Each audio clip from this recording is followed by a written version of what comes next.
Get to know about the latest events at Far East Broadcasting Company Philippines in its mission of communicating the good news of Jesus Christ on air, online, and on the ground.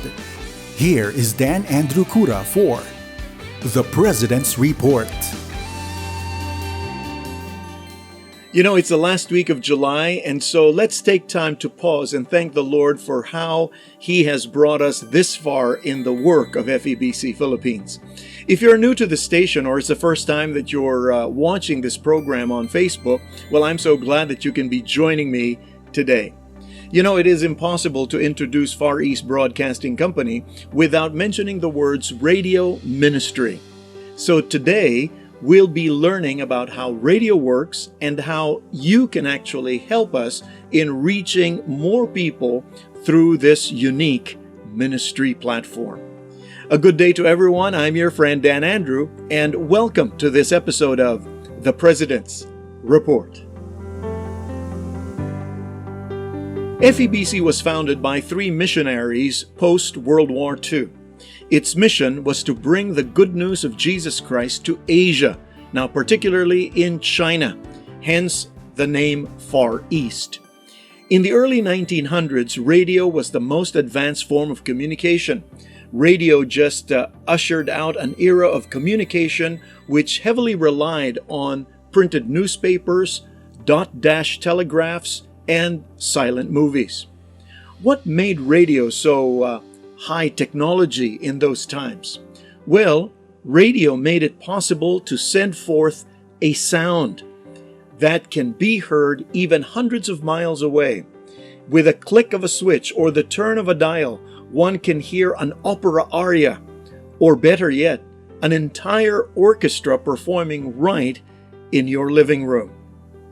But not even a century passed and television was introduced. Now, everybody thought that it was the end of radio, but the opposite happened. When radio was replaced by the television as the centerpiece of the living room, well, radio decided to become portable. Radio broadcasting today still works pretty much in the same way that it did before. It starts with a transmitter, a device that radiates electronic current outward using an antenna. And radio waves travel quickly through the air and are picked up by a receiver or your radio set, which translates into sound that we can hear and understand. Now, the higher the station power, the farther the radio waves can travel. And that's why radio can travel wide distances and therefore reach out to any number of people within the radius that it can pick up the message that it transmits. Now, at the turn of the 21st century, computers and the internet began to revolutionize communication. The internet paved the way to emails, chat rooms, vlogs, live streaming, and today, podcasts. But even with such a wide array of communication available, until today, radio is still being built into cars and even in the latest mobile phones. Now, instead of being ushered out by emerging technology, radio actually uses new technology to upgrade itself and maximize its reach. This unique characteristic of radio is a key factor as to how FEBC Philippines can be able to keep broadcasting for 74 years. But you see, that's not all. Our listeners share with us how the radio ministry became part of their lives. And Mrs. Loida Tamayo is one of them.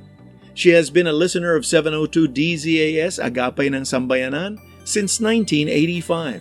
She and her family have moved to the United States in 2001, but she still continues to listen and support the station. Why and how, you may ask? Well, let's listen to her story and find out. 1985 ay magsimula ako makapakinig ng programa ng 702 DCAS. Maging ang kapatid kong PWD ay nawili rin sa pakikinig dahil ito ang naging kaaliwan niya sa bahay. Mas naging tutok ang aking pakikinig nang ako ay makapag-asawa. At noong 1995, Lagi kaming nakatutok sa DCAS sa aming car service para makapakinig rin ng ilang pasahero namin. 2001 nang kami ay pumunta ng Amerika, kaya nahinto ang aking pakikinig. Isa sa lagi naming panalangin mag-asawa ay ang pagkakaroon ng supling. Ilang taong kaming nagbuno sa panalangin at lahat ng halos ng paraan ay sinubukan namin. Sa pakikinig ko sa DCAS, mas lumalim ang kapit ko sa Diyos, lalo na nalalaman kong may mabuting regalo niya ay dumarating sa takdang panahon. Sa hindi inaasahang araw, nalaman kong ako pala ay 6 na buwan nang nagbubuntis. Labis ang pasasalamat ko sa Diyos sa napakagandang regalo na hinihintay namin sa loob ng 13 taon. 2020, dumating ang pandemya. May isang kaibigan na nakapagsabi sa akin na online na pala ang paborito kong istasyon. Muli kong naging kalakasan ang pakikinig sa 702 DCAS at bumalik ang dati kong sigla sa pakikinig. Kasi parang hindi ako nawala sa Pilipinas dahil close to home ang 702 DCAS. Ramdam ko ang bawat mga programa at mga panalangin nilalaan para sa bawat isa. Indeed, communication now is so much different than before. Even so, our message and mission still remains, and that is to communicate the love and message of Jesus Christ to Filipinos, wherever they may be. And as they receive this message, that the Lord works a great change in their lives. Bilang pagbabalik pa sa salamat, ako po ay direktang tumutulong sa FEBC. Alam ko na sa bawat tulong, malayo ang naaabot ng gawaing ito. Hindi lamang sa aking pamilya, kundi sa bawat pamilyang Pilipino sa iba't ibang bansa. Salamat sa FEBC kasi hindi lang ako nakatagpo ng istasyong makadiyos. Nakatagpo rin po ako ng mga kaibigang tunay na nagmamahal sa Diyos. Naway lumawig pa ang ministeryong ito na tunay na malaking tulong sa pag-abot sa mga taong para kay Kristo. I'd like to thank Ate Loida for sharing her story to all of us. And we're truly blessed to hear how FEBC's broadcast helped her family in their faith journey. And we praise God for your partnership in this ministry. Like Ate Loida, countless of listeners are also helping FEBC in more ways than one. There are some who dedicate their talents and skill as volunteers, whether through speaking behind the microphone, producing programs, or other capacities in the technical, administrative, and outreach work. Now, through your donations, you help power our broadcast and keep our facilities up and running. And most important is your support through prayer intercession, that we may always work in obedience to God, who is the source of our life and purpose. By His grace, we are working together in this mission together. You, our supporters, donors, and listeners, and FEBC Philippines. We are working together. As in Philippians chapter 2, verse 13, "For it is God who works in you, both to will and to work for His good pleasure." Now, if you'd like to support the work of Far East Broadcasting Company Philippines, please visit our official website, donatenow.febc.ph, where you can make a direct donation online.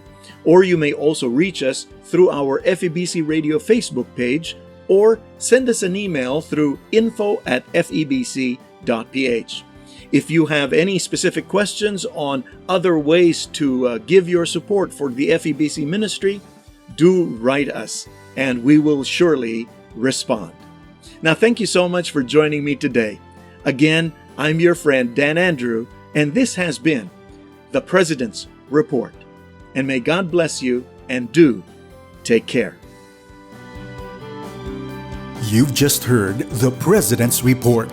If you would like to support the work of Far East Broadcasting Company Philippines, please visit our website, donatenow.febc.ph, or email us at info@febc.ph for your questions or suggestions.